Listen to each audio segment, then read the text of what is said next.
Good evening and welcome to Pellowe Talk. I'm Dave Pellowe, and tonight we've got a really great round of topics coming up, and hopefully there'll be a little bit of arguing. I'm sure that plenty of you are going to disagree with me. So that's always fun and exciting, and hopefully we can do so civilly and pursue truth together. But first, I want to have a chat about some troubling rhetoric that I've seen coming out from the lockdown apologists. So I was sent an article published in The Australian, and it was concerning. So it's remarkable to me how many lockdown apologists in the mainstream media and armchairs around Australia are seizing upon mere conjecture as a support for their argument to destroy the healthcare, natural freedoms and economy of 25 million Australians with the clumsily blunt response of government to yet another pandemic with unsustainable lockdowns. I'm not being very charitable with my attribution of objectives that they're trying to destroy everything, but neither are many on the other side of this polarized debate, accusing dissenters of wanting people dead. Such retorts are beneath contempt. It's entirely accurate, though, to say lockdown apologists are cavalierly dismissive of the known and published costs to the health and lives of the entire nation. Instead, they appeal to articles like this one in The Australian, the gist of which says, don't worry about dying, you may be permanently disabled if you catch COVID-19. Disabled. Now that we know the mortality rate is nothing approaching the hyper-exaggerated rates falsely advertised, and there's no hope of eradicating the CCP virus with economic devastation, lockdown apologists are now desperate for another reason to stick to their guns. The article claims, and these are extracts, the COVID-19 pandemic could leave Australia with a long-term epidemic of people suffering from heart disease, lung scarring, diabetes and other chronic conditions, as warnings grow that young people who contract a severe illness may face a life of disability. The research suggests that abnormalities detected in blood samples of infected patients are linked to diabetes, liver dysfunction, abnormal levels of cholesterol and higher risk of coronary heart disease. The research, not yet published, may flag that COVID-19 infections could trigger a massive increase in the healthcare burden across the planet. We don't know yet whether these long-term effects are permanent, but certainly there is evidence of long-term issues with lung damage and damage of the blood vessels around the body, including the heart. The great fear in this is the unknown nature of this condition, which we haven't really seen before. This is something that we could pay for later. Sorry, that isn't a gotcha.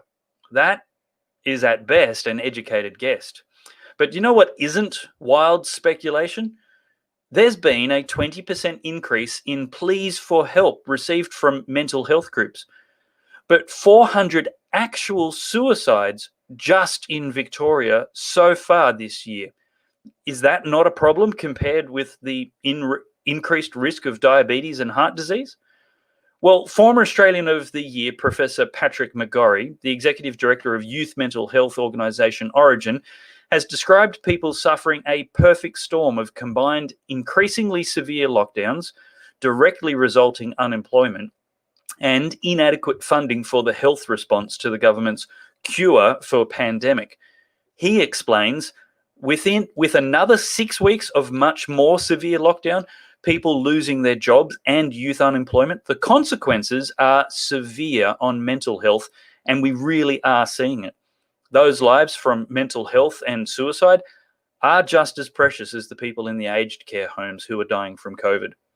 Origin's head of suicide prevention research, Joe Robinson, added, "We've got a lot of mental health concerns around the coronavirus lockdown and the financial implications and what the knock-on effect might be on suicide rates. Media and lockdown apologists alike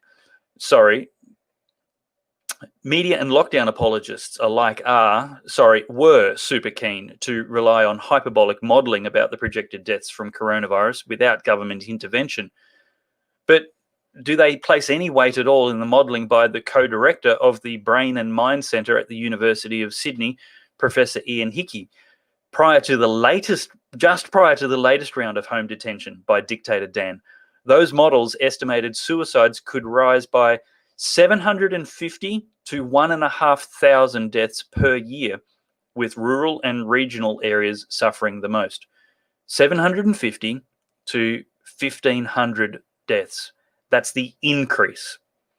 According to a statement from Beyond Blue, through July, as Victoria reintroduced stage 3 restrictions in some locations, contacts about anxiety spiked 50%, and contacts about depression doubled 200%.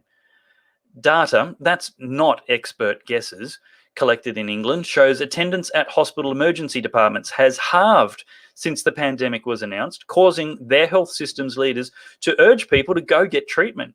They are deeply concerned that people who are suffering serious problems such as strokes and heart attacks today, not speculatively, possibly, maybe in the future, they're failing to seek treatment. The lockdown is adversely affecting children's health too. According to a leaked NHS email, doctors are even reporting children coming in late with ruptured appendixes and blood poisoning. There's been a huge reduction in cancer screening too. Richard Sullivan, Professor of Cancer and Global Health at King's College London, warned the impact on years of lost life could be quite dramatic, given cancer patients tend to be younger than those dying of coronavirus. Later diagnoses for conditions like cancer may not show up in death figures for another year or two. Analysis by the Institute for Fiscal Studies notes a 1% drop in employment leads to a 2% increase in chronic conditions such as obesity and diabetes, affecting the poorest in society the most. But as long as they don't die of coronavirus this year, right? As long as someone who caught it didn't have any other health resulting long-term issues, nothing else as trivial as suicide or cancer should impede our experiment in necessary tyranny, right? Well, I'm well and truly fed up with lockdown apologists talking as if the blunt, big government response they dogmatically defend is a zero-sum game, as if the only lives at mortal risk from government action or inaction are those who just catch the Kung flu. With good cause. President Reagan once observed, the 9 most terrifying words in the English language are, "I'm from the government and I'm here to help." Well, joining me tonight to talk about the help that the government is giving us, whether we want it or not in Australia, 3 fantastic guests who I'm delighted to welcome back. First of all is Marijke Rancie, political posting mama. Welcome to the show, Marijke. And where's your face mask? Oh, I thought I'd put it on when we start talking about masks, Dave. I want to see it. We're going to get into it. It's a little bit hard to hear. Oh, hang on. I had it all lined up. A little bit hard to hear me. Everything becomes a little bit colder and the smile disappears, which is part of the mental torment. But this is my rebellion as someone who believes in the rule of law to an extent. To an extent. This is yeah, well, no, look, it's mandatory at the moment. So, this is my rebellion. Unfortunately, it's caused far less controversy down at the supermarket than I was hoping. Everyone's kind of walking around in a zombie-like state. So I don't even know if they're noticing, but it makes me feel good. That's what did it say? Dan. It says not happy, Dan. Not happy. Excellent. Well, we'll come back and ask you a little bit more about how you're going with that. We'll just bring in our other guests. Alexandra Marshall, whose Twitter account is equally provocative, maybe more so than a not happy Dan face mask. How are you, Ellie? I come from the partially free state of New South Wales, so I'm not doing too badly at all. Very good. Well, if anybody is looking for a state to flee to, I highly recommend claiming refugee status if you're a Victorian and see if you can get across the border. We haven't built the wall yet, although it is proving very hard to walk, drive, fly or We've swim. got thousands. We've got thousands of Melburnians up here now. They're all fleeing across the border. Yeah. If they were smart, that's exactly what you should do. Leave. But the probably one of the best states to flee to right now is Queensland, and fellow Queenslander Stephen Kilah, economist and gadabout, joins us as well. Look it up; it's a great word. Gadabout. I've looked it up. I've got a word for you, but it's off there. We'll save that for later. Steve, do you have any people seeking refugee status in your home? Yeah, I've got 2. They're always seeking refuge in my wallet. 21 and 17. Kids, awesome. Well, we're going to talk about the Northern Territory, who we're going to do that a little bit later. But Steve's going to help us explain why the Northern Territory locking everybody out until 2022 may not actually be the best plan for democracy or Northern Territorians. Marijke, what's you've got an article which we're going to publish on the Good Source hopefully tomorrow. What are you going to cover in that?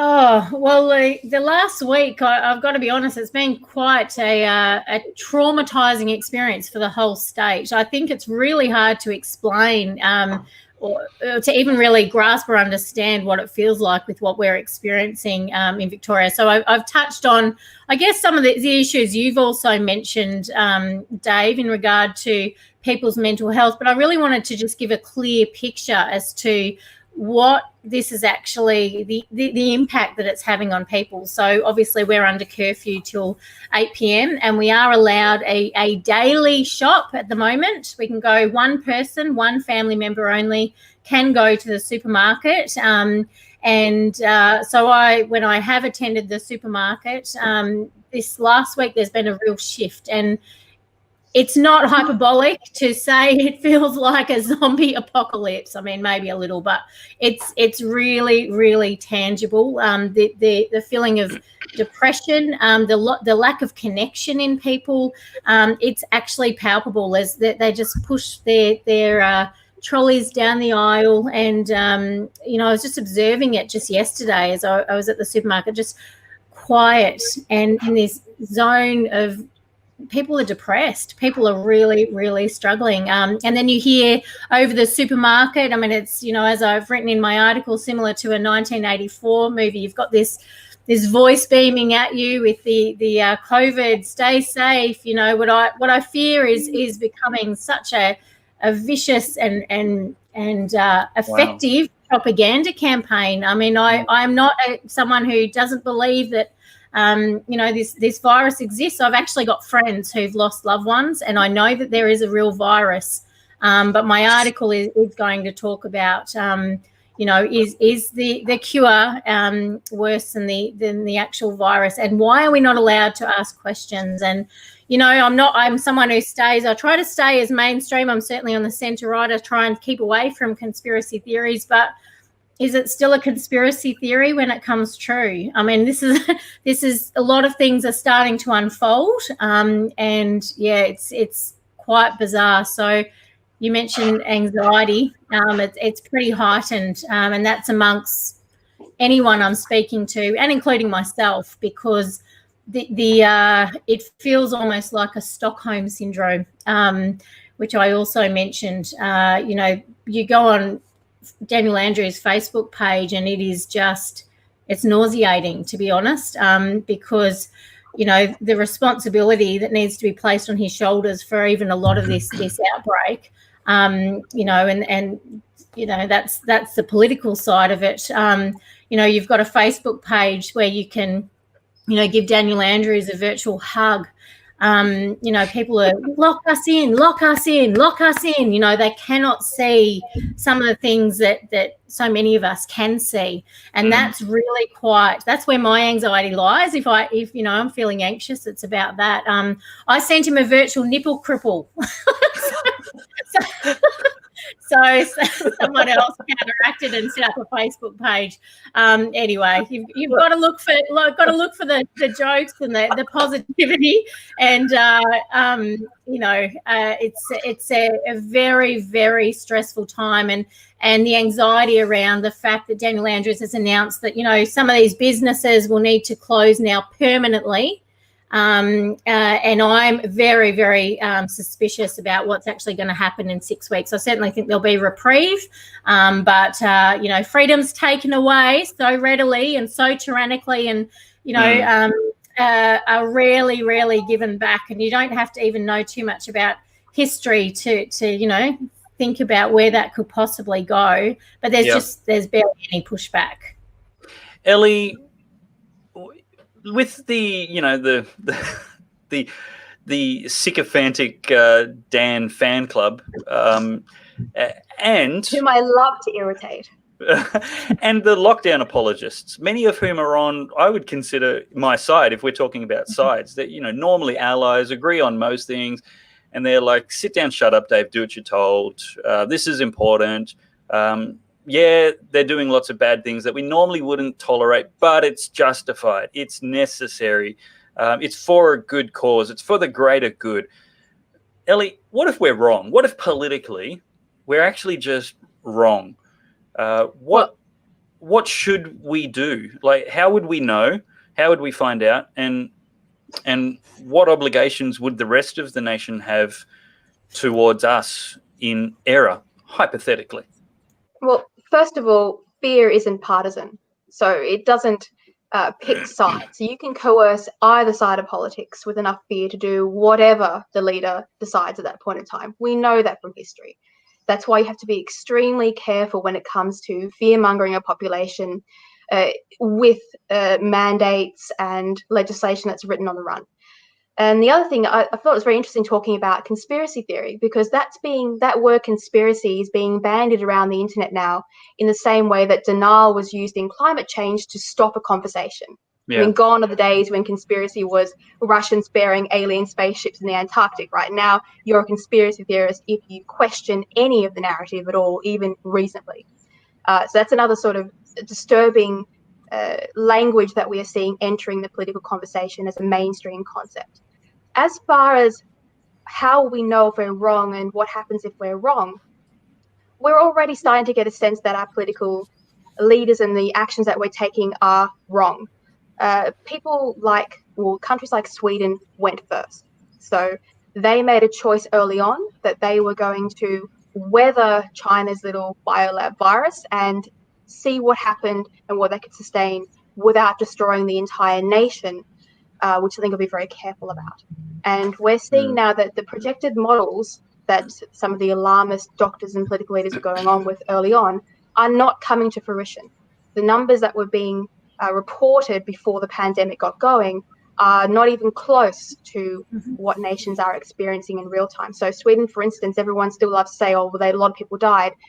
Yes, but they've finished the entire wave. So they've done the whole lot. We're sort of more in, we don't have a first and second wave in Australia. We've got like a choking engine starting up.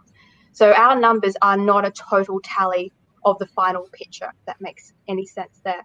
Whereas Sweden, they now know that the coronavirus was a bad flu season, but not the worst flu season they've ever had. And they are no longer experiencing new waves popping up. They appear to be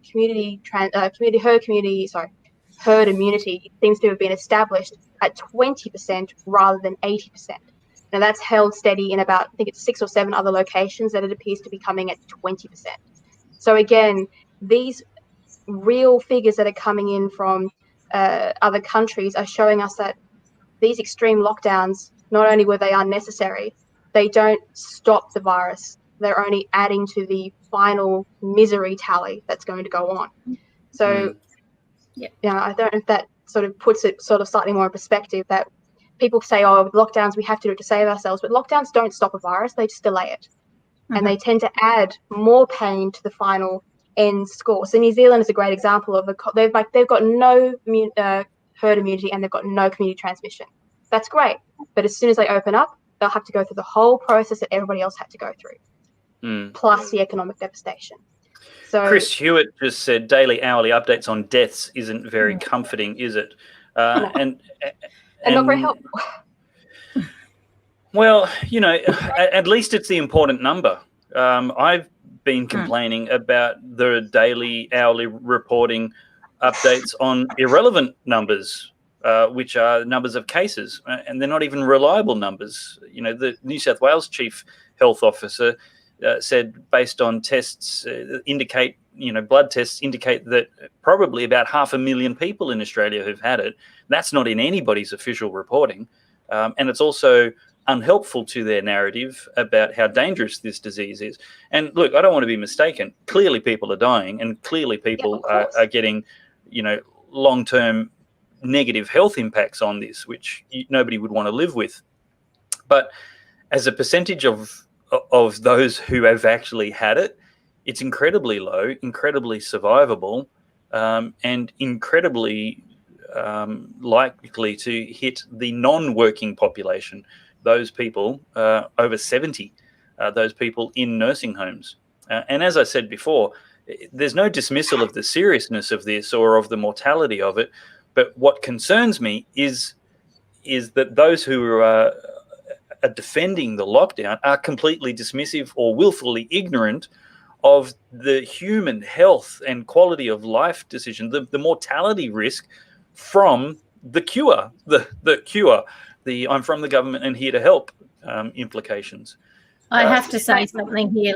Last week, there was a report, our daily death count that we get from Daniel Andrews, and there was, 3 in their 70s, 4 in their 80s, 2 in their 90s, and 1 in their 100s. And I paused on that and I thought, okay, they're in a nursing home and they're in their 100s. The government's now trying to stop death. In that same week, a friend of mine, their friend in the Bayside area was found, 34-year-old woman, and she'd committed suicide in her own cafe. And this is the third that I'm connected to, suicide indirectly, that's happening. And it's that silent epidemic. And of course, they say, well, we can't report on suicides because, it can trigger whatever. But this is actually what's happening. In fact, we had a friend of one of my children, a 20-year-old young man, from the football team. I could go on and on and on, and yet you don't hear those death counts. And it is rising. We're at 1,500 and rising. I mean, yep. It's incredible. Let alone, speaking to a skin specialist last week as well, who actually told me, so her interest is within skin cancer. And she said that during the first lockdown, people who were coming, they were too scared to come in to GP. They're all hovering in their homes. Excuse the helicopter above, by the way, if you can hear that. That's a constant at the moment in Victoria too. But anyway, she was saying that these, they had these small lesions, no issue. But by the time they were getting to her, months down the track, they were, the size of a golf ball. We've got elective surgeries have all been placed on hold. My own daughter needs to have her tonsils removed. Not a big operation, but she's actually developed obstructive sleep apnea and is not sleeping through the night. She's waking up and not actually getting oxygen through the night, and that's affecting her, well-being. And I could tell you just hundreds of stories within my own community of family and friends where this is just having these impacts, and there's no talk about it. And they talk about cases and cases and cases. It's herd immunity. Focus on the death, but is the government really that powerful now that they can stop the death of someone in their 100s? Can I add to that point, because that's a really good point, that the health mandate, like when the Health Act was written, and the purpose of the health mandates were designed to preserve the integrity and security of the whole nation. They were never designed to protect every individual person from risk. Otherwise, you would not be allowed to smoke and you would not be allowed to leave the house. So our founding fathers knew that, the population experienced risk. That's the whole point. That's why we don't get a daily update on flu deaths, just normal flu deaths or car accidents, nothing of the sort. So to use health mandates in this fashion, you'd have to have a huge amount of evidence to say it's valid, and that would be a disease that spreads like the Spanish flu but killed like Ebola. that would be something that was at risk to the safety and security and future of a nation. What we're doing instead is destroying the future of a nation for something that isn't meeting any of what was the health mandate was intended to stop. So that's well, I want to bring Steve Kilah in here and have a chat about what Northern Territory are doing. But first, I just want to invite everybody who's watching to leave a comment, join the conversation. We're putting them on the screen. If you're having a little private chat amongst yourselves in Facebook or YouTube, we probably won't put that on the screen. But if it's relevant to the conversation going on here and civil and sincere, we'll put it on. You don't even need to be agreeing. Have at it. Fly fists through the keyboard. That'll be fine. One of the things that I want to invite you to do is actually come over to the Good Source website, goodsource.news. That's SAUCE, goodsource.news. Subscribe to the newsletter there. They'll come out roughly once a month, and you'll just get the highlights from there. If we ever get kicked off social media channels, we're going to start doing those a whole lot more often, and you really can't rely on corporate social media promoting and showing you the posts that we do. We're posting multiple times a day, and I'm absolutely positive the people who are following those pages aren't seeing them. So make sure you also choose for the Good Source to see first in your notifications, or on YouTube, click subscribe and then the bell icon to make sure you're getting notifications from when our new posts are coming out.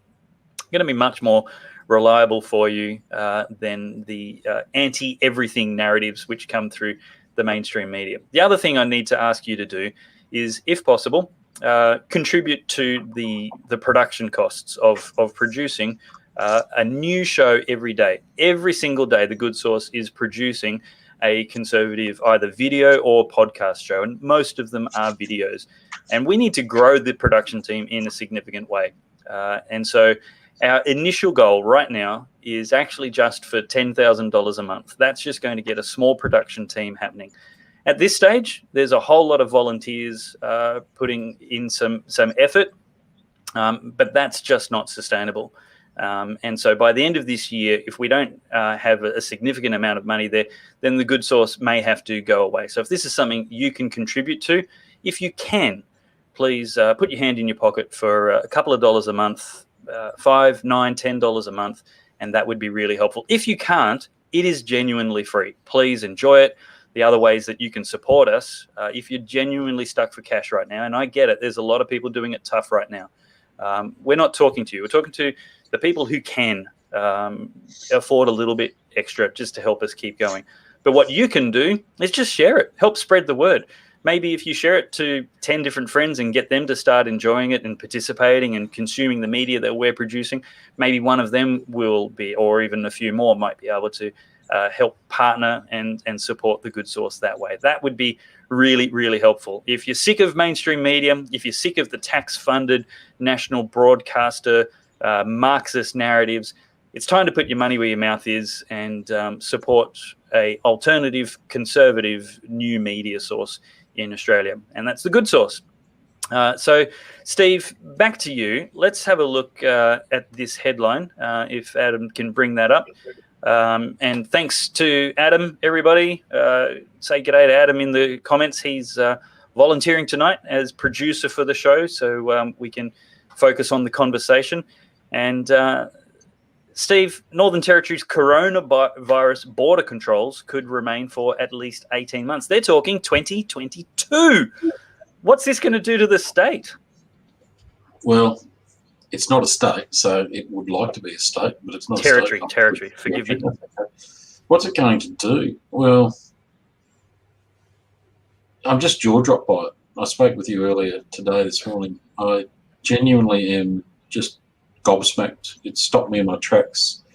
The Federation under Parkes in 1891 at the first convention never envisaged an Australia that was seeing in 2020 on the 11th of August to lock up the Northern Territory at the moment, as the Gunner, Mr. Michael Gunner, the Chief Territory Minister, has said, from the hotspots, which are all of Victoria and all of New South Wales, and of course the border to Western Australia is shut. Makes the Northern Territory, like many other states in Australia at the moment, like its own intra-island.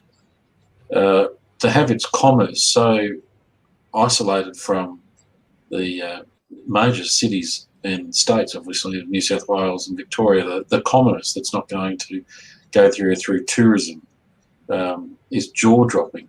Now, Dave, he, as the Chief Minister, has said that this is being done to keep the coronavirus away from the Northern Territory. Its last reported case, give or take, was in mid-May, and it's trying to stop Victorians going to the Northern Territory. Well, I think Marijke would say quite clearly that probably most Victorians, regretfully, aren't in any economic position to even go and have a holiday at all.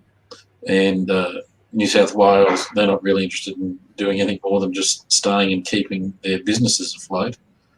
So to keep the Northern Territory locked up is jaw-dropping. Now, they're doing it obviously for one purpose, which is a good purpose. And I did bring this up with you, I think, on the third last show I was on. I was always concerned, David, with the Indigenous populations throughout our Northern Territory getting this virus in any shape or form, and that remains an extreme concern for me. So I support anything that will actually never make that happen where possible. But they do have abilities to know where those peoples are and how to keep viruses away from these groups of fellow Australians. Northern Territory isn't really swamped with people, 500,000. There's only a few roads that go to the major areas, and they've got their own police within the territory that can easily direct and show travellers where not to be going. It's a very easy thing to implement. You're looking at the Port of Darwin, which I find comical, is leased by the Chinese, and they can come in and they can have their port, which they lease for 99 years, open to trade and commerce.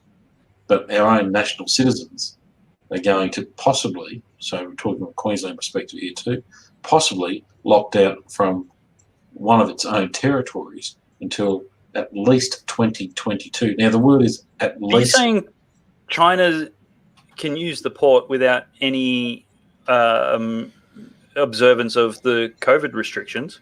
Well, let's say that that's an inaccurate statement. Let's just say we go back to neutrality and go, the Chinese would have to ask for permission to go through the port, and our other two guests, one in New South Wales and one in Victoria, also need permission to go into the Northern Territory. So we have an external country asking for permission to enter into an Australian territory, and we have two Australian citizens from two states that now have to apply for permission to go into the Northern Territory by serving a 14-day quarantine period at their own expense.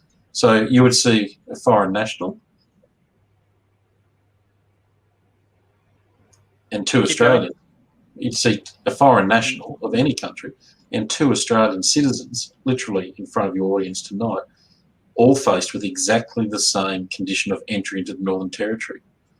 But our port in Darwin, which is critically important to the flow of goods and services for our exporters out of Australia into our markets, is actually under the auspices of a foreign government. Bizarre. Mm. What legality?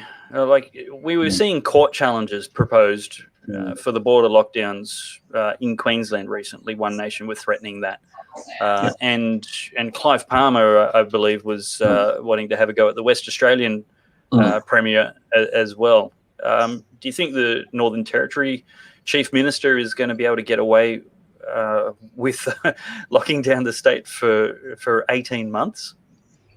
If you can get away with it, why not give it a go? But then it becomes the thing that needs. Well, there's good reasons not to give it a go. He's going to wreck economic. Yeah. I actually don't know what these clowns are playing at. They're destroying their population, their economy. The Northern Territory is already a basket case economically. Yes. I mean, why not? I think there's plenty of reasons why not to give it a go. Sure. So there's a few questions that you've asked, and there's a few answers. So in terms of the clowns, that's a word that we'll use according to yourself, but let's just call them people. It's not lost on anyone that in the next few time periods we've got 3 elections across Australia: Northern Territory, Queensland, and Western Australia early next year. Strong leadership means, of course, to look strong to its constituents. The word is look.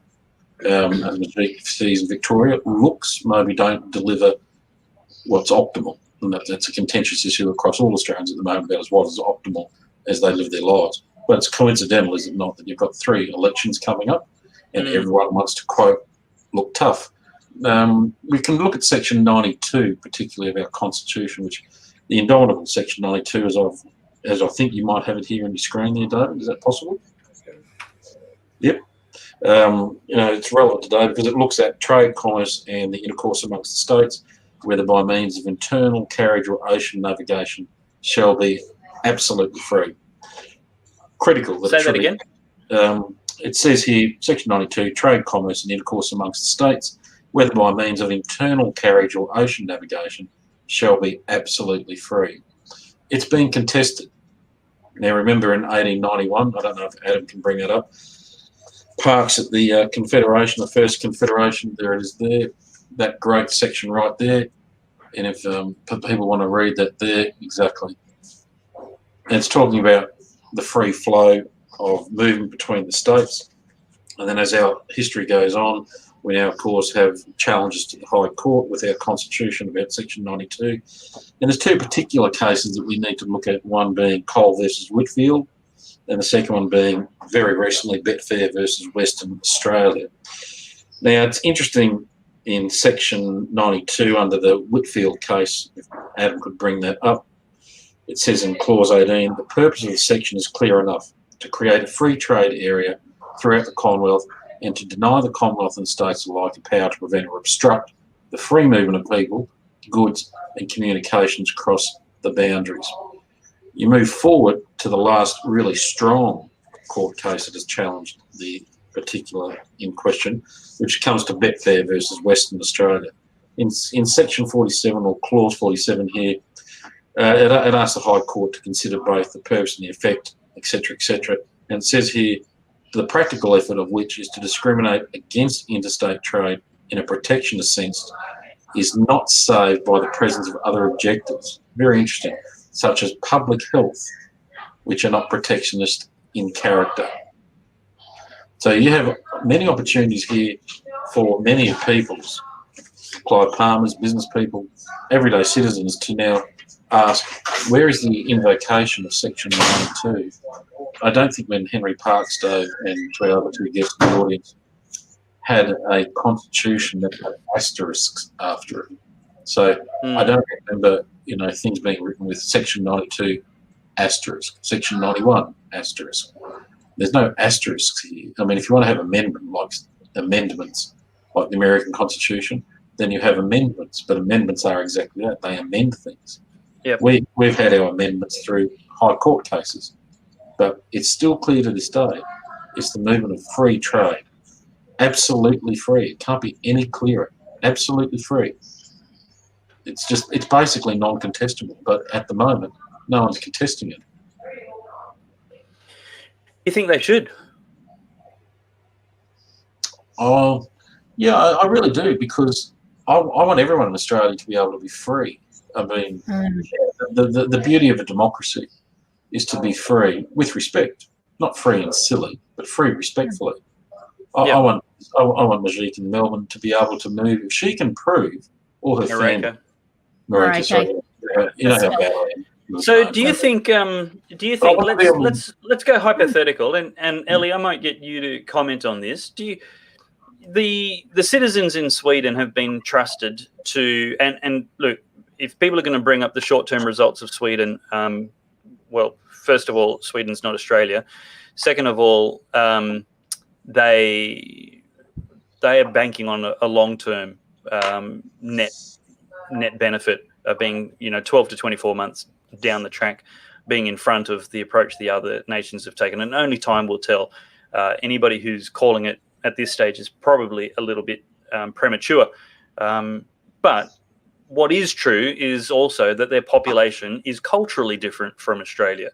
They have a lot of respect for authority, a lot of trust in the government. They actually abdicate political responsibility and let the chief medical officer make the decisions.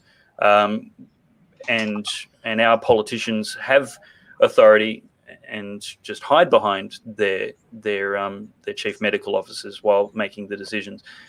But Australians are a little bit more cynical and a little bit more distrusting of authority and politicians in particular. And our government certainly doesn't trust us and doesn't try to earn our trust. They just sort of, lampoon us if we disagree with them and tell us that we're risking people's lives and being selfish, naughty little children. Do you think, Ellie, if Australia took a similar approach, a more libertarian approach, like, hey, guys, this is the best advice, this is the science, this is the data, this is what we're working with, we strenuously recommend A, B, C, and D, and took a similar... Do you think the Australians would cooperate in enough numbers to justify that trust? Well, firstly, Australians are like the Swedish people. We are very libertarian. We are very independent. And we don't like having our freedoms wandered all over by our politicians. That's never been part of the Australian tradition. We've been alone down here on this continent, having to work our way through a lot of problems on our own. We've become a very independent sort of people. What we're seeing in the last maybe 30, 40 years is a new political class who have become so frightened of the press and of the polls that they are more worried about how their policies play out in the media class, which is a very narrow band of opinion, rather than how it's playing out with the population as a whole. And we saw the exact same thing with the climate change Extinction Rebellion kids beforehand, where politicians take it upon themselves to attach their leadership and their value to a political movement or to an external movement. So now they're saying that the COVID deaths are a reflection of their leadership in particular, which means they've moved themselves into a corner where if the facts change or if new information comes in, they can't walk back their position without unraveling their power and their policies, which is a very difficult thing to get a politician out of, because it's easy to get elected on this sort of fear-mongering, very difficult to make rational changes as information flows in. So Sweden went the other way, where they said, we're going to ignore the pressure from the UN, we're going to ignore the pressure from the WHO, and the WHO was putting economic pressure, and the EU was as well, on the neighbours around Sweden. So they ignored that and decided, no, we think we're going to try what our medical experts say and what logic says of our own history and history of pandemics. We're going to try the long game. And it looks like that their wager is paying off, but that's dangerous to every other politician, because if they're right, so Sweden was correct, then everybody else was wrong, and it's going to be a political fallout as well as a medical fallout. So now to your question, I don't think Australians are less like Swedish people. I think it's our political structure that's different. And I think Australians would rather, as we've seen with people testing the boundaries of the lockdown, we're already asking to have our independence back. And if you listen to the discussion online rather than just in the pockets of the press and the fear-mongering galleries, people don't like fascist Daniel Andrews. They don't like having their states cut off. They would rather be given more authority and more independence to make choices. They don't like, as you correctly said, that ominous voice that comes over you everywhere you are, and shopping and trains and behave and be good. And Australians hate it. They hate it. So I think we should step back from that a little bit. Try less 1984 and more 2020, if at all possible. Okay.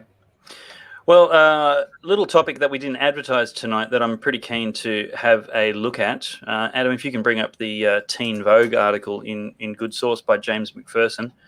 I tried to get James on tonight, but he's not very committed. I'm joking. He's unavailable, and I asked him at short notice. But this article is really good. It's in his podcast, but it's also on the website as an article. And he talks, he's bringing up an article in Teen Vogue, which is espousing economic credentials and theories. And Steve, I don't know. Have you seen this article? No, I have not. You're going to laugh when you see it. The headline is Teen Vogue outlines sophisticated economic theory. Quote, gimme, gimme, gimme, end quote. So this person, who I think was very serious when she was writing, has advocated that we need a new movement in property rights, essentially abolishing landlords. There should be no more private property. There should be no more requirement to pay rent. So this is the article here, and so just scroll through that a little bit. But I like that heading. There's a quote. She wrote, "While we're working to abolish the police, we must also work to dismantle what the police were put here to protect: property. What is more evident of the legacy of settler colonialism and its violence than the idea of the ownership of land?" Immediately, James makes the very good point, ignoring the fact that it's disingenuous to argue against the abuse of Indigenous people's property rights while simultaneously arguing for the abolition of property rights in general. So, yeah, I mean, that pretty much has to undermine her entire argument to start with. Ellie, you've done a little bit of reading on the Teen Vogue website this week. That was the quote I was going to tell you about. That was the prime quote, but also the girl who wrote it, she posted another quote on, like, for the article when she was publicizing it. She said, "If my rent money is paying for my landlord's mortgage, shouldn't I be a part owner?" This girl who understands nothing about property rights. And obviously they're using the old Marxist idea that we hate private property because it's, you know, it's bad for the working class. But today, the private property ownership is the way the working class and the middle class gain their assets and move out of poverty. So the working class love private property, but I know all these uni kids who still can't bother to work for anything hate private property because they want people to give it to them. And when you read their articles, they've sort of copied and pasted bits and pieces of Marxism without ever knowing what it actually was talking about, and then ignored what happened when you tried to apply it en masse and the devastation that it caused. And even in Germany today, where there's a push by the communist kids there to buy back 1/8 of all of Germany's buildings and give them to public housing, it saw a mass exodus of investment in housing, because if you can't own it, then no one's going to invest in it. And in Portugal, the whole place is crumbling to the ground because you can't invest in property there. And Sweden's got a 20-year waiting limit because they've done the same thing with their private housing. So I don't know, the article lacks any kind of reality.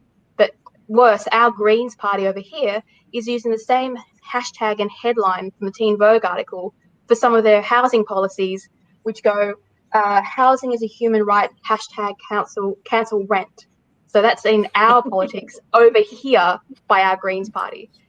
It reminds me of what are they doing? the right for free education, and here's the word they've left out. Like, I absolutely agree. Housing is a human right. Of course it is. Free housing is not a human right. You don't get to force me to pay for your stuff. That's not a human right. And it's the same with education. Of course education is a human right. Free education is not a human right. You were not born with the God-given right to force other people to educate you. Sorry, that's just not reality. Of course you're entitled. Nobody should be stopping you owning a house. Nobody should be stopping you owning an education. Absolutely, you have God-given rights to pursue those things, just not at my expense. No, and the mentality causes a snowball effect where they think, oh, if the community owns housing, then the community will look after it. Well, we know for an absolute fact is if nobody owns it, then nobody looks after it because they can't get any of their own personal investment for their energy expenditure. It goes against human nature. And so it all just leads to derelict, waste of time, waste of money. And there's no urge for people to do better and collect assets and push the next generation forward. It just leads to another generation of uni kids basically wanting more stuff. It really does. Can I add into this stuff? Please do. I think it's great that this young lady is saying what she's saying. I think, don't laugh, I think it really is.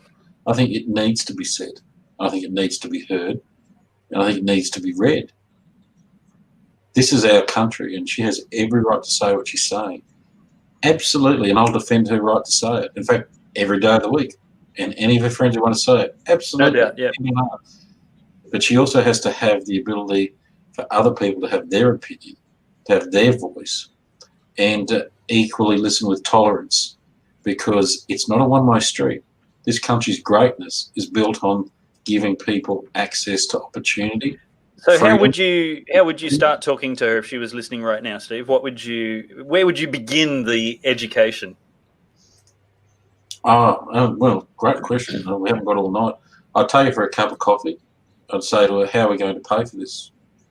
Is it me, or is it you, or is it us? Or is it the other guy or the lady across there in the bus stop? Or are we going to send this bill to the Australian Taxation Office? Someone's got to pay it. Who will it be? We'll figure that out. Cool. Then let's get on to the next thing. Who's going to pay for that? I should, or you should, or we should. My mum's not as well off as your mum. So can you help my mum to be as equal as your mum is? But my mum doesn't want to work. She just wants you to take stuff from your mum and give it to my mum. Because my mum is just not that. She wants to get a bachelor of surfing in a suntan. Because that's what she wants to do. Now, I think that it's only fair that my mum gets a lovely suntan and that can surf, even though she's 77, because she's earned that right to surf and get a suntan. But you don't want your mum to pay for that because you don't think that's fair.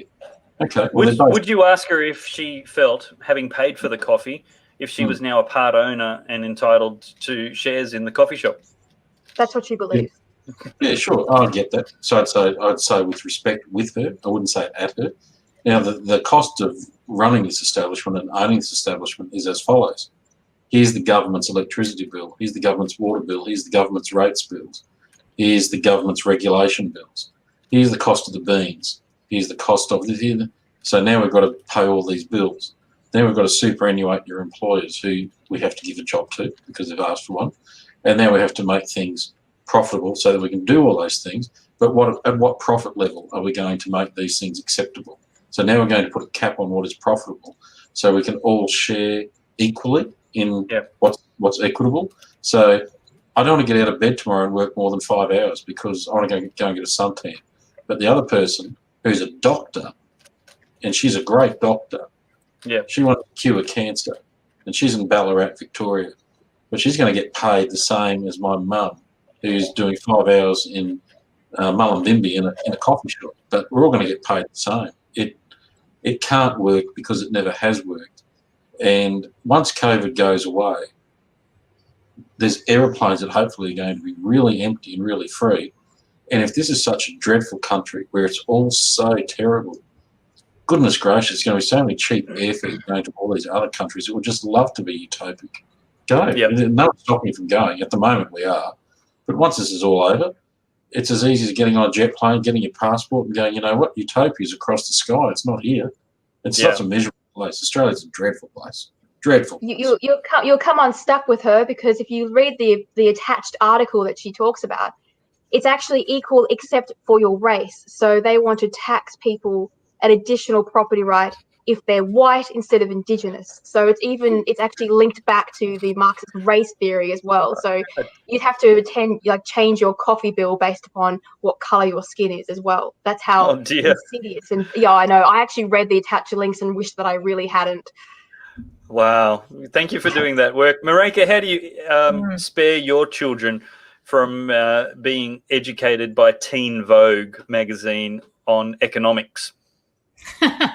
We out-educate them. We invest our time and we empower them, and we have a very, lots of discussions, very political, and we often have robust discussions and debates as they're, teenagers and they're formulating their own ideas.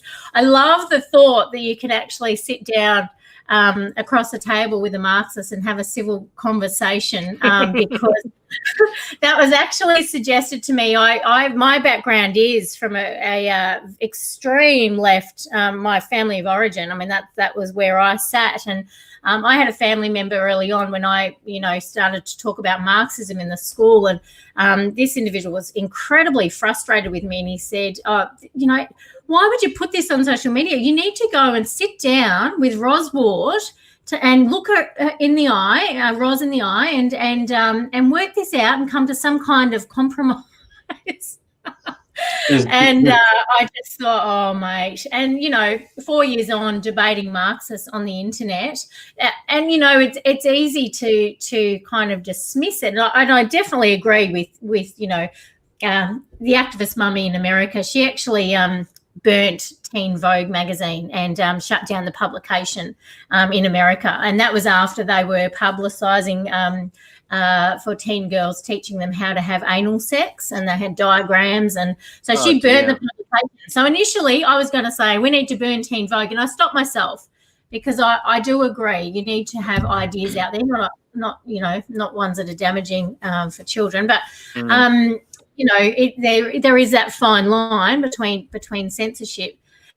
But this idea that you can have a civil conversation and they are entrenched within every institution. So Marxism certainly has a strong foothold in our country, and it's not something that we can, I wish we could send them away because, it's actually been said that 2024, before any planes are leaving our country overseas for trips, so that was announced on Sky News, 2024 at the minimum. But yeah, the idea with my children is the counteract to Marxism is to strengthen your own institutions. Two final points. Yeah, sorry. Two final points on this. And one, when I was 9 years old, I lived in Indonesia for 3 to 4 years with a brutal dictatorship under Suharto at the time. So I've lived in brutal dictatorships and seen what brutal dictatorships do. And the second thing about that young lady you're talking about, like I said at the very start, she has in our country the ability and the right to speak what she wants to speak, and she has that right, and she does not have. She shouldn't have any of those rights taken away. She must be heard. We are in Australia, and everyone's opinion needs to be respected, debated, and heard, no matter how bad you don't like it or how much you do like it. So she, as a person, needs to be given the opportunity to have her say. This is what makes this country so great. Yeah, nobody's suggesting she shouldn't have the opportunity to have a say. It is fantastic fodder for us to laugh at and point out a a more useful education. Definitely no debate. Yeah, she should have the right to publish absolute rubbish. Yeah. And go for it. And she should have the right to reply to us after we lampoon her idiocy.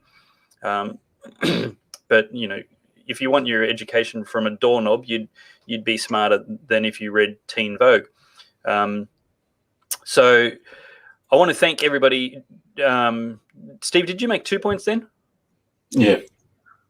I want to thank everybody for watching tonight. We've got another topic coming up right after this, but we're wrapping the show up after an hour formally, and then we'll go into overtime. The next topic we're going to talk about is going to bring out the fireworks. If you stick around, make sure you invite a friend and get the popcorn. We're going to talk about the choking arrest. And Adam, can you also look up Avi Yemeni's article on it? I think it's tr.news. So we're going to get into that. But first of all, I just want to thank everybody for coming on the show tonight.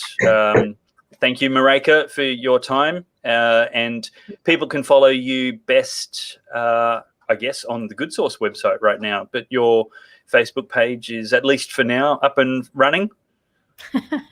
For now, yes. While they allow me, I mean, that's a sore spot for me. I'm a big believer in free speech, but it's got to go both ways. Yes, anyway. Yes, indeed. Well, anyway, if people want to hear your voice, you are increasing your frequency of publishing articles and podcasts at goodsource.news. And Ellie Melly, where can people find you? Twitter being, I guess, where I bump into you the most? Yeah, so I'm probably most active on Twitter, which is at Ellie Melly. I have a link to my blog there where I publish articles. You can also find my articles in The Spectator and The Penthouse. And I'm on Facebook, and I've got Parler as well. So you can find me around. Just Google me. I'm everywhere. Awesome. And Steve, I think the only place people can find you is on Pellowe Talk. Sounds good. Thank you very much for your time tonight as well. Do we have that article from Avi to our news? Haven't found that yet. All right. While we continue looking for that, let's show the video of what we're going to be talking about. So right now we're going to watch a video of, well, it's a video. There's been lots of commentary around it, but let's just start with sharing the video with you all by itself before you see and hear the commentary.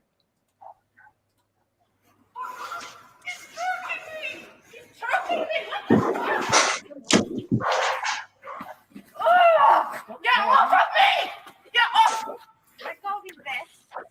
Let go of his vest. He's fucking choking me! He's choking me! What the fuck? Let go of his vest. Fuck off me! Get the fuck him! Stop! Fuck you, bitch! Get the fuck off me! What are you doing? You just kicked me. You're fucking choking me, dude! What the fuck? You're fucked in the head! You're fucked! What the fuck are you doing to me? What have I done? You tell me what I've done. What have I done wrong? You just keep going. Yeah, but you're choking her. As a man on a girl, and you choked her. For what? For a mask? For not having a mask? Look how pathetic you are. She doesn't have a mask. Are you serious? Are you serious? Just for not having a mask? For no mask? Are you fucking serious? You're fucking pathetic. You are pathetic. You're fucked. I want to know what this other police officer is doing. Get off her. Standing there like a drag on a rock. Get They're off her. identifying as a police officer. Yeah, let's pump the volume No, right down. get It's nothing off but her. take it at like 10% or something. What is this other officer doing? It's like they're trying to arrest this woman. And what's she? That's Like, called a can you quota in the Can police. you help, partner? She's keeping her distance. What a useless policewoman. Oh my goodness. If that's the caliber of female police, spare the world. That's just, and of course it's not, but that one's just useless. Like, my goodness. How are they meant to safely detain her while this one guy's trying to do it all by himself and she's fighting back? Anyway, let's get into the commentary. The next thing I want to show you is Avi Yemeni. I invited Avi on the show tonight. He's a good mate, and he's also got a thick skin. So let's. Can you bring that up, Adam? Here we go. Police choke and arrest woman for not wearing a mask. All right. So here's the problem I have. That's not what happened. That's such a misleading headline. Police choke and arrest woman for not. You seriously think the only thing going on is her not wearing a mask? Like, the video shows her punching and kicking at the police officers, clearly resisting and assaulting police. And the police, Victoria, released a statement saying the woman was not fined for not wearing a mask. She refused to provide her identity. She was stopped because she wasn't wearing a mask. She had a valid reason not to, and she wasn't fined. But she wouldn't cooperate with police.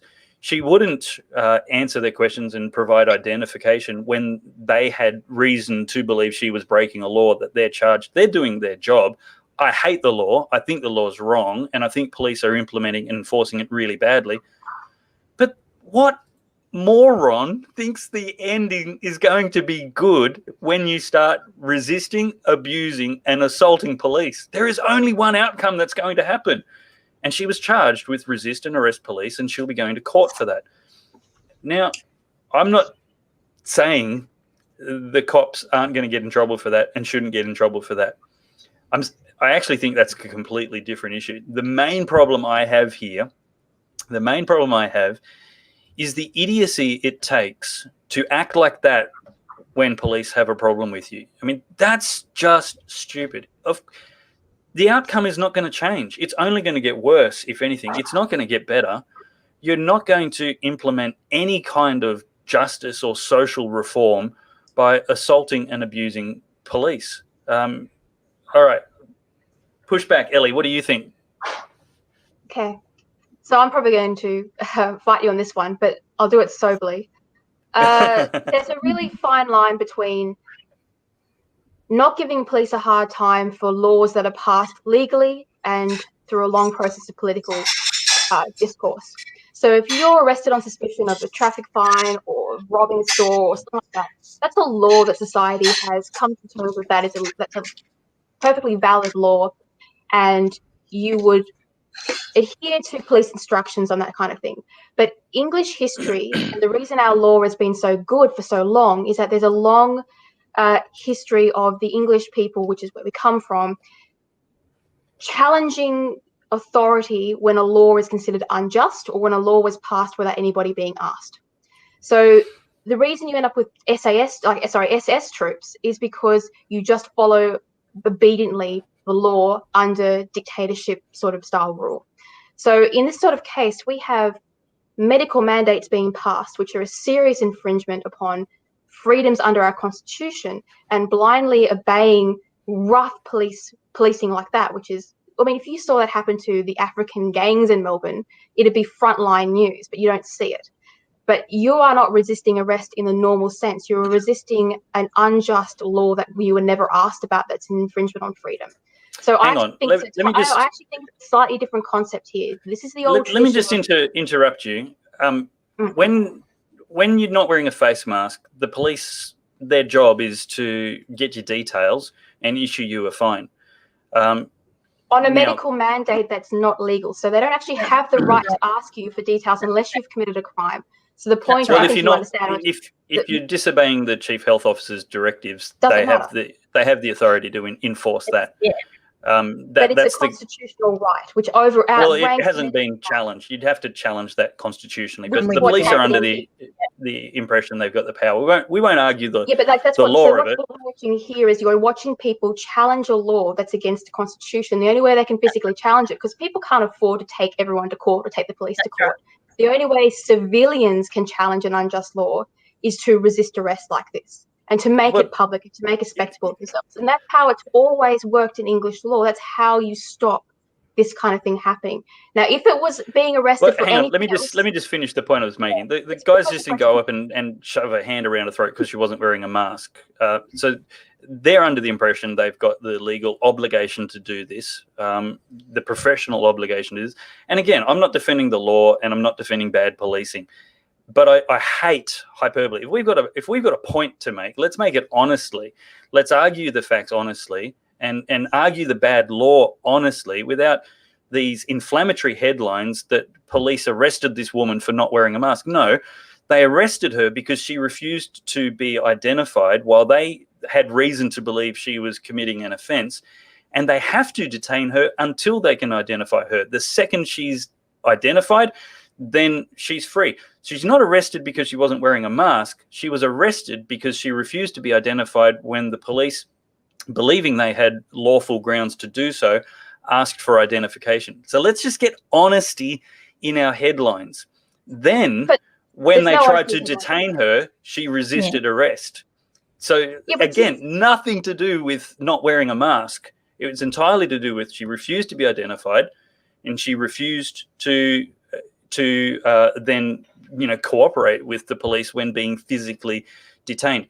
So the merits of the resistance aside, the headlines are unmerited because she wasn't arrested for not wearing a mask. She wasn't choked and getting into a physical altercation for not wearing a mask. She got into a fight because she picked one. And that's the truth of it. Because she's walking down the streets in the country she belongs to and is a citizen of, and was asked to produce ID, which she doesn't have to under constitutional law, and was then treated very roughly for refusing to do something she doesn't have to do on a medical mandate that nobody agreed to. You're skipping the bit where she resisted arrest. Yeah, but so this is the fine line that is really important. I'm trying to explain. Resisting arrest for laws that are not considered just, that have not been passed by the people and have been implemented without any legal process, and that could be easily challenged, is a legitimate form of protest. You're allowed to do that. That's how, if you go and read Jonathan Sumption's work, he was a high court judge in England for about 40 years. He talks about the history of law and how it evolved. And this kind of civil disobedience is how you stop quiet totalitarianism. So let's take another example that's the same place, Melbourne. We've got business owners who are being forced to pay rent when the government has shut down their form of income. Now, they are fined if they open their stores, attempt to get any money, go and even check on their stores, but they have no way of addressing or protesting these laws. So citizens have no way of speaking up against what's being imposed on them, which is house arrest and the loss of everything they own, except when they come into contact with a police officer who asks them to do something that their constitution says they don't have to do.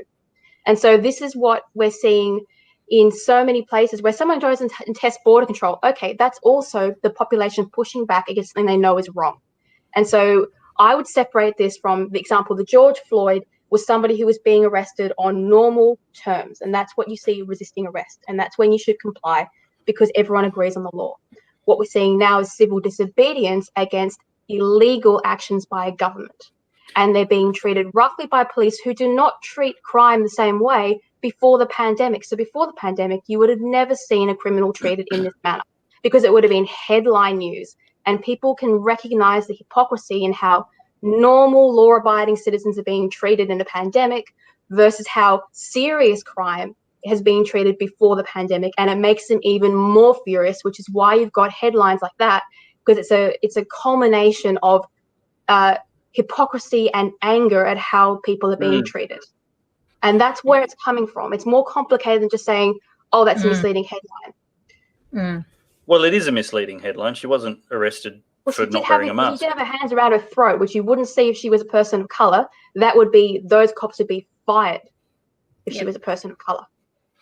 Well, look, again, I'm not justifying every single physical move that the cops made, but I also think it's unfair to micro-examine cops in the heat of the moment with somebody physically resisting them. And, you know, they probably could have done that better. Certainly the woman cop who was standing there idly by watching, providing no assistance whatsoever to her colleague was, you know, more useless than you know what. Just they need to be trained for sure. And there's a whole heap of cops who aren't. Look, I'm not here to defend these cops. This should have been a clue to the politicians to step up and say our laws are dangerous and wrong if this is what is happening on our streets. So this whole and it's common. This is common. These laws are a problem. I'm not here to advocate for or defend these particular laws that are being objected to. I think they're ridiculous and unreasonable, and I'm pretty consistent with criticizing the government overreach on this. But I think the productive way to, you know, civilly disobey this is to go all the way to court until they're putting you in jail. Like, don't pay the fine. Hundreds of thousands of dollars in the statute. Forget paying for it. Go to court and lose. You know, but if enough people do that, then, like, I don't think violence is the answer. But it wasn't violence. It was a spectacle, and so this wasn't normal.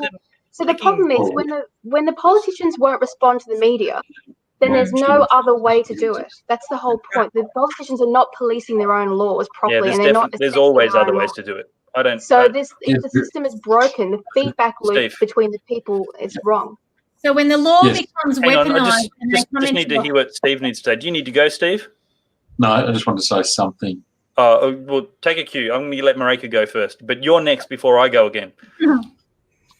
I absolutely believe in the rule of law. I always have, and you know, I wear my mask, and naturally I'm a compliant person. The thought of actually having a situation like that, no, I would comply. I know, you know, to me that was quite a traumatic situation. I wonder if that girl has had previous trauma, if there's mental health issues going on, and it just continued to escalate. So I do think it was very heavy-handed and very poorly managed and handled from that point of view. Now, what this whole, you know, am I a Karen from Bunnings? Well, there may be a little bit of that in me. Now, the mask is not, for me, that's not my final straw, right? But we have tyranny happening here, and there are laws being weaponized against us, and I've had to wonder, you know, if the time were to come when the government overreach extends into my home and removes my children because I'm a bigot Christian, you know, and that might sound extreme, but I'm telling you, policy is being implemented. You know, where does that line get drawn? So I cannot speak out against the Karens. I just can't do it. Like I said, part of my worldview and I guess my religion as well is to obey the law of the land, and so I am complying. But this is unprecedented. Like, I hate to use that 2020 word, but it really, yeah. But we are really in. It's scary what's happening here, and it's tyrannical. And so seeing that situation, she was approached because she didn't have a mask on. I mean, there was an incident today walking down the road where a kid I knew, great kid, he had his mask pulled down under his nose, and he said "G'day" to me. I said hello. And walking a bit further along, you get this old couple, and they just went off, and he's not wearing a mask, and the rage, and things are very, very heated at the moment. And I actually I thought, well, maybe he had a grandfather who died, or a great grandfather who died in the war to fight for the freedom and right that air is not illegal. I mean, things are absurd here. Yep, that's my view. Steve. Yeah. I think I heard the word fairness before mentioned, and what I'd like to add to it is for the people who live in Geelong or Stawell or Sale or Shepparton, Bacchus Marsh, Bendigo, Forest Hill, Nunawading, Springwood, Box Hill, to everyone in Victoria, the one thing that you don't have, which fortunately in Queensland and New South Wales we do have, is our parliament sits. Now, it might not sit as often as we would like, but New South Wales and Queensland do have its parliament, the People's Parliament, sitting. My question would be to anyone in Victoria, no matter which compartment of the political spectrum you're in, is when would you as a citizen like to see your parliament resume sitting so it can debate the things that are important to you as 5.5 million individual citizens? It is your parliament. It's no one else's. It's yours. Yep. And I'd really like to know when the people of Victoria's parliament will sit again, because everything needs to be contested. I won't go into anything else. That's a really good point. And Tim Etherington made the point, it was up on screen before, laws are great if they've been debated in Parliament, ... Oh, wait. Massive criticism from me is to the oppositions of any colour around the nation who've meekly acquiesced without any scrutiny of what's going on, without any pushback. Like all of a sudden they've found their civility, like no issue's been important before in Australian history. Well, no, this is when we need you to be robust and holding them to account and really challenging the ideas that are being put forward right now. We need our oppositions to scrutinise these ideas instead of lay down they've been shut down. We can also say down Parliament criminals. Close down since March. They even tried to close their offices, and thank goodness we had pushback from the opposition, and they said, no, enough's enough. We need to be able to, we're in a pandemic and a crisis situation. We need to open up our offices. But this is exactly right. I mean, I was having a discussion with my 18-year-old, and he hears me throw around the word communism, and he's, Mum, we're not communist. It's not communism. I said, I know it's not communism yet. But, what's the difference between socialism and communism is that you have a democratically elected government in socialism. And at the moment, democracy is gone in Victoria. And I wouldn't be surprised if the next election he tries to cancel it because of the dangers of the pandemic or whatnot. I mean, this is uncharted territory, and there is not democracy happening here. Well, he's already suspended all voting rights within the Labor Party until after the next election. That's right. And you have to remember that in a democracy like ours, which we have inherited once again, there's a responsibility relationship between the people, the parliamentarians and the law enforcement. And so you can't just say, because the police have been told to do it by the parliamentarians, you have to obey. If you have things that are happening that have not been through the people, have not been asked, and are considered to be unjust by the people, that is when you have conflict from the people back toward the police enforcing it and the politicians. Because don't forget, every regime that took away rights from the people did it with the law enforcement and legal mandates that weren't asked by the people. So following law and saying just obey is something that people who've, especially those who have fled Europe from those years, which a lot of Australians have history and family from those regimes, they can recognise it they know it, and they're afraid of what they are seeing. And so I think this pushback is perfectly legitimate in this particular kind of context. So you're an advocate of the violent resistance that woman did when attempted to be identified and questioned about her lack of a mask. You have every right to resist laws that are not legal, have not been passed, and you can make a spectacle of it if you like. That is your right as a citizen when you are having unjust laws passed against you by politicians who won't ask you if they're okay. That's the whole point of the abuse of power. I think the police have systematically failed to use wise amounts of discretion when they've... I don't want to see anybody grabbed by the neck and thrown to the ground for any reason related to masks or borders. I don't want to see it ever in Australia. It's not right. It shouldn't happen. It's just wrong. Well, yeah, there's heaps of police who... I mean, look, that situation was easily avoidable. One, the cops could have used their discretion a whole lot better. Geez, It's hard. I've got a brother-in-law who's a police. I think if I came across an unreasonable jerk like that woman was behaving, it would incline me to not use discretion and to actually, try and follow through. All she had to do, and here's the thing, she actually had a legitimate reason to not be wearing a mask, and the police didn't push. She got away with no fine because I don't think they even needed the evidence, according to the police statement. They just needed her to say that. Why didn't she just say, she picked a fight? I've seen police walk away from Chinese criminal credit card fraud gangs who are robbing stores. I've seen them walk away from it. I've seen them walk away from violent crime without a word. Police definitely have that ability. Yeah, but they walk away from those situations and always have. But now that they have the generally law-abiding, easy to arrest and easy to intimidate population at hand, now we're seeing hefty fines, lockdowns, quite vicious force used against people. It's not the first one. I mean, they're smashing people's windscreens to get into their cars before. This is not an isolated event. This is a wide-scale use of excessive force you were not seeing before. That's why point. there's a lot of fury. Yeah, that's a fair point. This is not normal, and it's not right. Can I just, so in terms of where my position is, just to be clear, so I do have a brother-in-law who's a police officer who's very uncomfortable about what's going on. Well, I probably shouldn't reveal too much, but obviously they are individuals and they believe they are doing their job. And so from my point of view, I couldn't publicly say I advocate for it, and I haven't gone out and said that.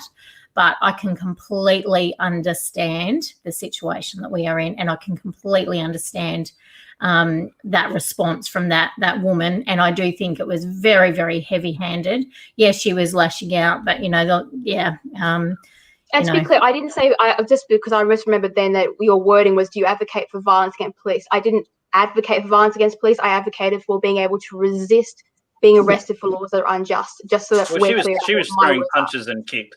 Well, she was being choked. I mean, that's someone who's freaked out, being choked by a cop. You can't, just because she said she was being choked. I mean, his hands might have been around her throat at one point, but that was mere seconds out of the whole altercation. He was trying to be, careful with her the whole time while trying to detain her. You can only be so careful with someone you're wrestling with.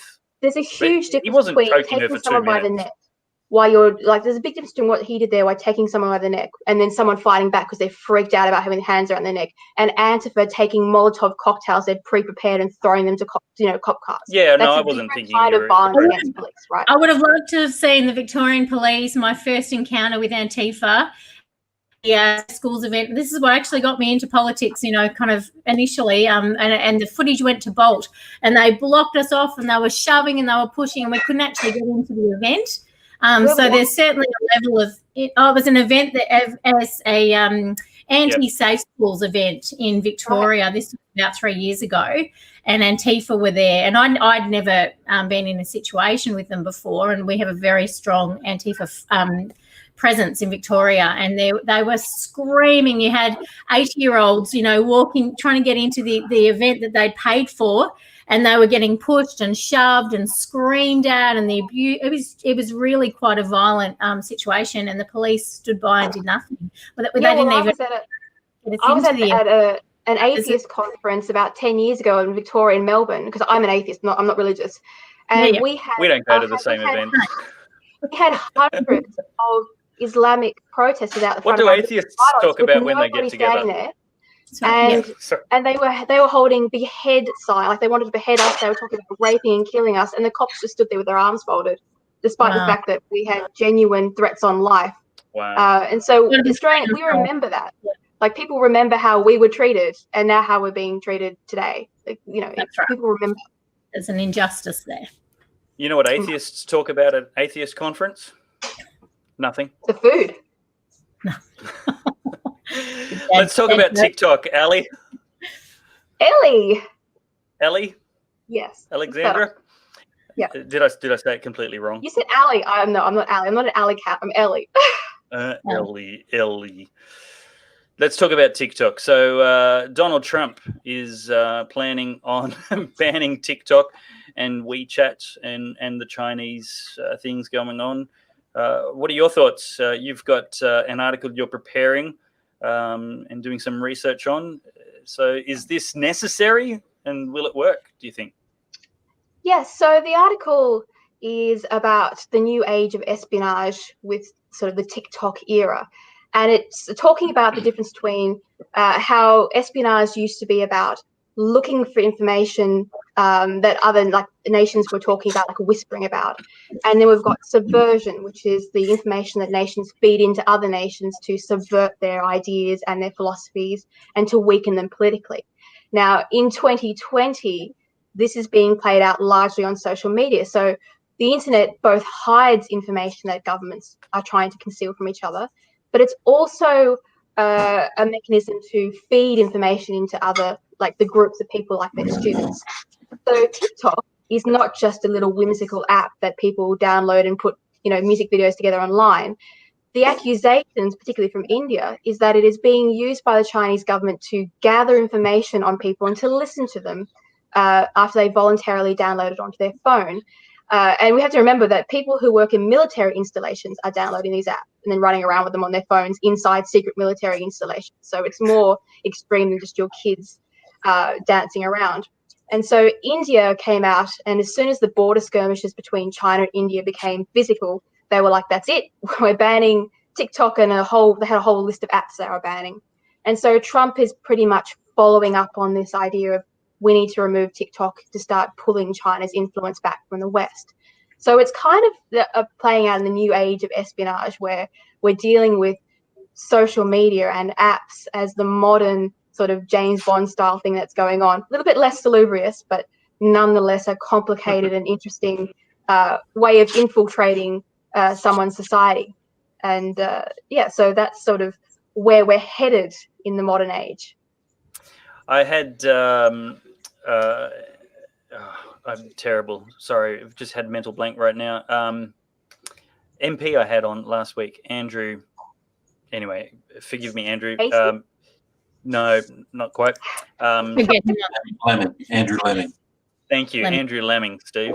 Had him on last week, and my understanding is that federal MPs have been warned against installing TikTok for the reasons that it's essentially owned by the Chinese Communist Party. And I was very upset with Andrew because I told him that I had essentially warned my children against installing TikTok on their phone because the Chinese government will have everything on them forever. And he encouraged them to have it. He said he has it and posts silly photos of him doing chin-ups and other things like that. And the Chinese government can have that information if they want it. What do you think the actual risks are, Ellie? It's not the information you think they have that's a worry. It's the control they have over your device. So one of the reasons that places like India are worried about TikTok, it's not that it's downloading your contact list, although that could be a little bit awkward for an MP. It's that they have access to the microphones on your phone. So if your phone is anywhere near you and you're having confidential conversations, TikTok, like your Samsung TVs, can listen in on what you're doing.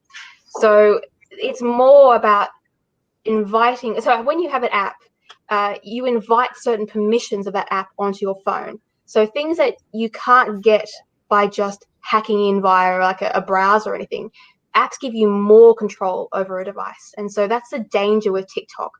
It's also a location device. So when you have particularly military personnel who are often young people, they're rocking into installations that aren't meant to exist with TikTok installed on their phone, which has a GPS locator, which can tell China, oh, there's a cluster of 50 phones over here in the middle of the desert.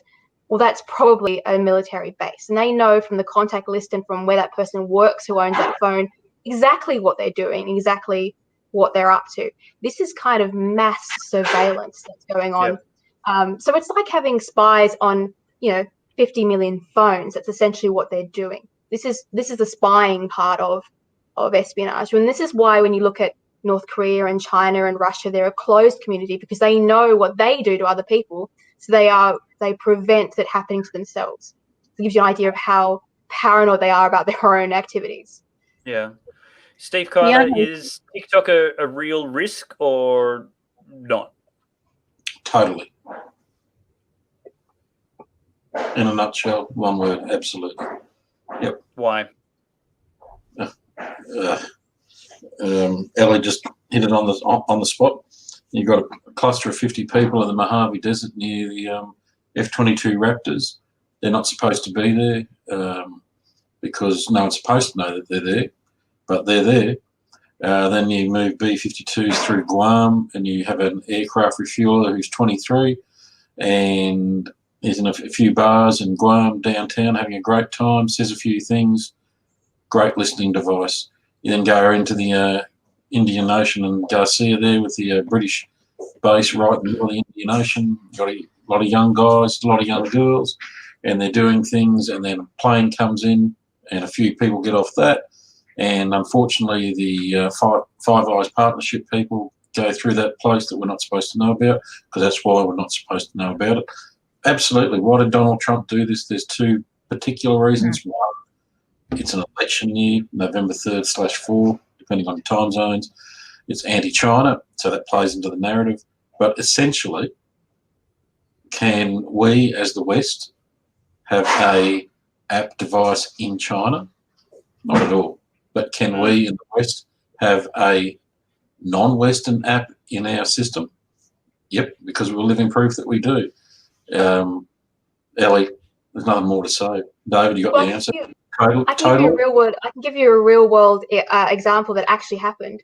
There was a fitness application, and they had it wasn't FitPro, but it was like that, where they had this on their phone monitoring their steps and their training workouts. And the app developers, they weren't Chinese, they were just Western app developers. They thought they were doing a great thing when they released publicly the information about the global map about where all their apps were and what everyone was doing. And the first thing it did was reveal people jogging around the decks of Area 50 of a ship, and then on Area 51, some guy doing circuit training. And so the military had to call the app producers. They're like, you can't publish and make this publicly available because you've just released information about where all of our warships are. So please don't do it. So it's already happened, and that was a friendly app. Imagine what a nefarious authoritarian regime does with this sort of information. They don't publish it, they use it. I remember that, actually. That's a good point.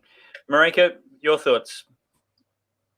Yeah, so I come in at a different angle with TikTok. Obviously, that's a huge concern, but I also think it's interesting that TikTok received the biggest fine in US history for gathering data on kids and selling it. So it's the most dangerous tool in terms of pedophiles and how they can access, because of all the reasons you've mentioned, location, they come up, and it's a grooming tool. So there's a number of articles on that. We actually do have TikTok in our house, and we've approached it from the angle that with all our kids with their devices, that there's privacy settings, there's phone checks, and there's education, age appropriate. So once they're of a certain age to understand, and then we have those discussions, and they're very, very educated to counteract it. But it is incredible how dangerous and scary TikTok is. It's So I actually was wondering if there was with Trump, what he's doing in terms of policy that never hits the mainstream media in attacking and taking down the sex trafficking and pedophiles, and when he's doing incredible work there. And that's obviously, where I step into a lot of the arguments. But yeah, TikTok, even from that point of view, is a very, very dangerous app. So parents be on guard. Definitely. Yeah. I recommend parents be very vigilant about their kids' social media activities and don't ever let them have privacy. Essentially, that's not something that is good for them with a smartphone at a young age. I'm talking about, and education to make them impervious to the risks and dangers of it when they do start reaching adolescence and teenager years, when they're away from your control and scrutiny. They need to be able to think through these issues and dangers themselves. We're going to whip around the screen and just give everybody a final 30 to 60 seconds to summarize any thoughts for the evening. But I want to thank the guests for coming on the show again tonight. It just wouldn't be as much fun without you. Me arguing by myself would be really, really boring. So thanks for bringing the heat, Ellie. Oh, well, I've probably already said enough, so I'll just say thank you very much for having me on. It was a real pleasure, and you guys can follow me on my blog or on Twitter. And if you feel inclined, you can shout me a coffee over at Ko-fi. That'd be brilliant. Thank you. So all those links will be in Ellie's Twitter They're handle, all my bio. and also on your bio at Twitter, right? Yeah, on Twitter. Yeah. Beautiful, and that's at Ellie Melly, ELLY MELLY. And Marijke Rancie, why don't you?